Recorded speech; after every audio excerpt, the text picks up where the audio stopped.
ម៉មឈប់ទិញទឹកត្រីគេញ៉ាំហើយបងប្អូនហើយឥឡូវងាកមកមើល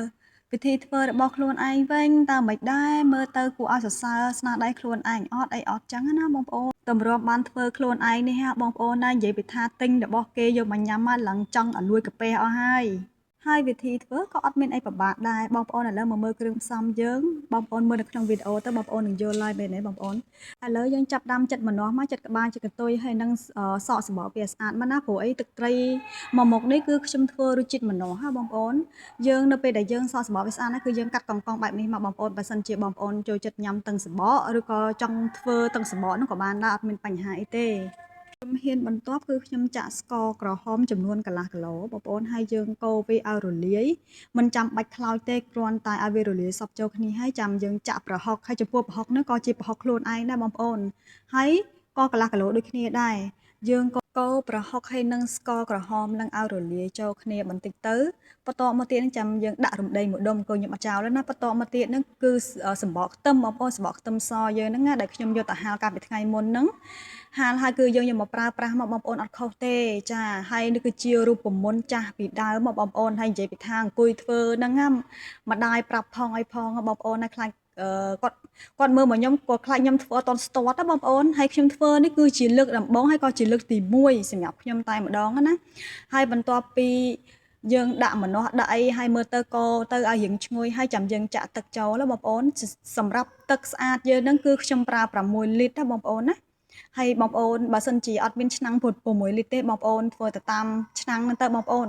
មានប៉ុណ្ណាក៏ធ្វើប៉ុណ្ណឹងទៅណាបងប្អូនហើយនៅពេលដែលយើងចាក់ទឹក6លីត្រហ្នឹងហើយគឺយើងកូរវាខ្លាយវា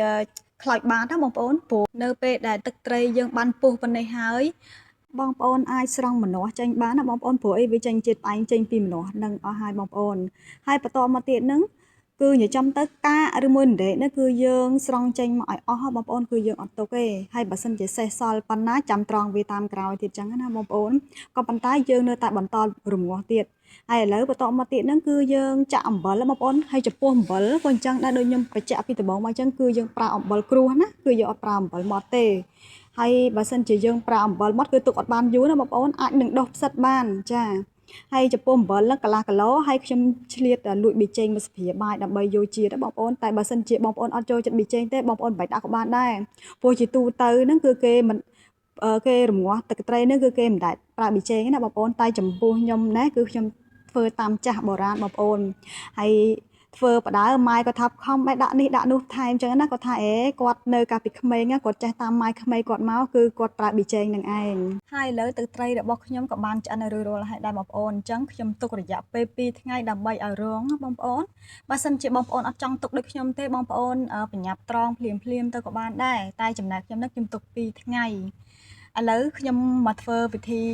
ត្រងម្ដងចំពោះការត្រងរបស់ខ្ញុំបែបសាមញ្ញទេបងប្អូនអត់មានអីទំនើបអីដូចគេទេគឺខ្ញុំប្រើជាកន្ត្រងគេសម្រាប់យកទៅឆុងកាហ្វេគឺខ្ញុំឲ្យវិធីសាស្ត្រក្នុងការត្រងទឹកត្រីរបស់ខ្ញុំនេះគឺមានធ្វើតែអញ្ចឹងឯងតែបងប្អូនតែបើសិនជាបងប្អូនមានវិធីសាស្ត្របែបណាកុំភ្លេច comment ក្រោមវីដេអូរបស់ខ្ញុំផងដើម្បីឲ្យខ្ញុំធ្វើតាមបងប្អូនដែរគឺវាងាយស្រួលជាងអីចឹងណាបងប្អូនតែខ្ញុំធ្វើបែបនេះបងប្អូនគ្រាន់តែត្រងហ្នឹងត្រង់រហូតដល់3-4ដងឯណោះទើបមានទឹកត្រីថ្លាស្អាតតែបងប្អូននិយាយចំទៅវិធីច្រោះទឹកត្រីនេះគឺថាអត់ងាយស្រួលទេបងប្អូនហើយតម្រុំតែបានទឹកថ្លាគឺព្យាយាមធ្វើមែនតែនហើយនេះគឺជាទឹកត្រីដែលខ្ញុំត្រងបាន4ដងបងប្អូនគឺវាថ្លាបែបហ្នឹងព្រលឹមឡើងគឺខ្ញុំកម្ដៅបងប្អូនកម្ដៅរៀងក្ដៅតិចចឹងណាហើយទៅខ្ញុំច្រកចូលកន្លកែវមួយចាចំពោះបងប្អូនចង់ប្រើកន្លកែវក៏បានកន្លជ័រក៏បានដែរបងប្អូនណាហើយកុំភ្លេចយកទៅហាលថ្ងៃផងបងប្អូនតែនេះគឺខ្ញុំភ្លាមចឹងខ្ញុំអត់បានបង្ហាញវិធីហាលថ្ងៃទេរបៀបនៃការហាលថ្ងៃក៏អញ្ចឹងដែរបងប្អូនណាបងប្អូនអត់មានហាល1ថ្ងៃទៅ2ថ្ងៃចាំយកហូបទេណាបងប្អូនគឺវានៅអត់តអស់ឆ្អាបដល់ឡើយទេបងប្អូនហាលពី1អាទិត្យទៅកន្លះខែ1ខែគឺកាន់តែល្អនិយាយចំទៅគឺហាលកាន់តែយូរគឺកាន់តែល្អកាន់តែឈ្ងុយកាន់តែឆ្ងាញ់អានេះខ្ញុំបញ្ជាក់បងប្អូនអានេះគឺជាតិចនិចខ្ញុំធ្វើតាមចាក់បុរាណនឹងឯងដូចតែខ្ញុំបញ្ជាក់ពីដំបូងមកអញ្ចឹងអានៅខ្ញុំចាក់ចូលកន្លងនឹងពេញហើយគ គឺខ្ញុំចាក់ចូល10ទៀតនិយាយចំទៅបងប្អូនទឹក6លីត្រគឺនៅពេលដែលធ្វើហើយបងប្អូនបានតែ4លីត្រកន្លះហើយបងប្អូន